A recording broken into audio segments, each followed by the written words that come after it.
নমস্কার দর্শক বন্ধুরা, মোটিভেশনাল শ্রীমন্ত চ্যানেলে আপনাদের জানাই সুস্বাগতম। আজকে আপনাদের সঙ্গে যে বিষয়টি নিয়ে আলোচনা করব তা হল সেরা মানুষদের মধ্যেই থাকে এই গুণগুলো। জানুন, গীতায় শ্রীকৃষ্ণের উপদেশ। গীতা হল জীবনের সম্পূর্ণ দর্শন এবং যে ব্যক্তির গীতার বাণী সঠিকভাবে অনুসরণ করেন তিনিই হলেন সব বিষয়ে সেরা। এদের চরিত্রের কয়েকটি বৈশিষ্ট্য তুলে ধরেছেন শ্রীকৃষ্ণ। বিষ্ণুর অন্যতম অবতার শ্রীকৃষ্ণ তাঁর উপদেশ ও পরামর্শ বর্ণনা করেছেন গীতায়। মহাভারতে কুরুক্ষেত্রের ভয়াবহ যুদ্ধ শুরুর ঠিক আগে অর্জুনকে গীতার উপদেশ দান করেছিলেন শ্রীকৃষ্ণ। আপনজনদের বিরুদ্ধে অস্ত্র তুলতে হবে এই ভেবে সংশয়ে ব্যাকুল তৃতীয় পাণ্ডব অর্জুনকে নিজের লক্ষ্যে স্থির হওয়ার শক্তি যোগান শ্রীকৃষ্ণ। হাজার হাজার বছর পরে আজও গীতার সেই বাণী এখনও সমানভাবে প্রাসঙ্গিক।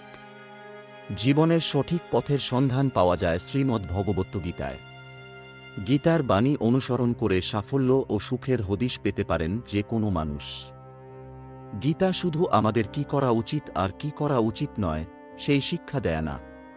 আসলে গীতার বাণী আমাদের ধর্ম, কর্ম ও প্রেম সম্পর্কে জ্ঞান চক্ষুর উন্মেষ ঘটায়।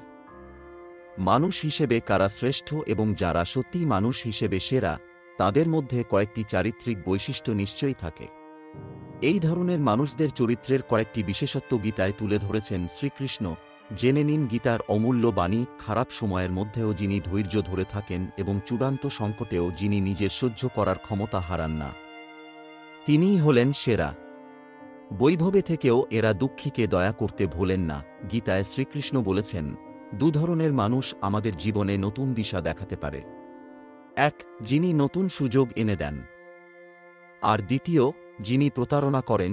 গীতায় কৃষ্ণ বলেছেন যে পরিস্থিতি যতই খারাপ হোক, যারা সেরা মানুষ তারা সব সময় একরকম থাকেন।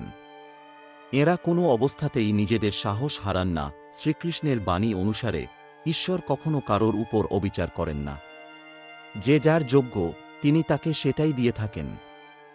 শ্রীকৃষ্ণ বলেছেন, ভক্ত যদি সম্পূর্ণ ভক্তি সহকারে আমায় ডাকে তাহলে আমি তাঁর সেই ডাকে সাড়া দিতে বাধ্য। শ্রীকৃষ্ণ আরও বলেছেন, যখনই মনের সাহস হারিয়ে যাবে তখনই মনে রাখবে যে তোমার পাশে আর কেউ থাক বা না থাক, ঈশ্বর নিশ্চয় আছে। গীতার বাণী অনুসারে ভগবান কখনো কারোর ভাগ্য লেখেন না।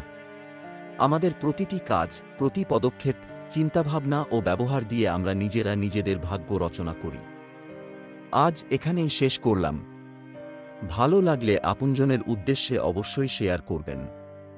ভালো থাকুন, সুস্থ থাকুন। ঈশ্বর আপনার মঙ্গল করুক। নমস্কার, ধন্যবাদ।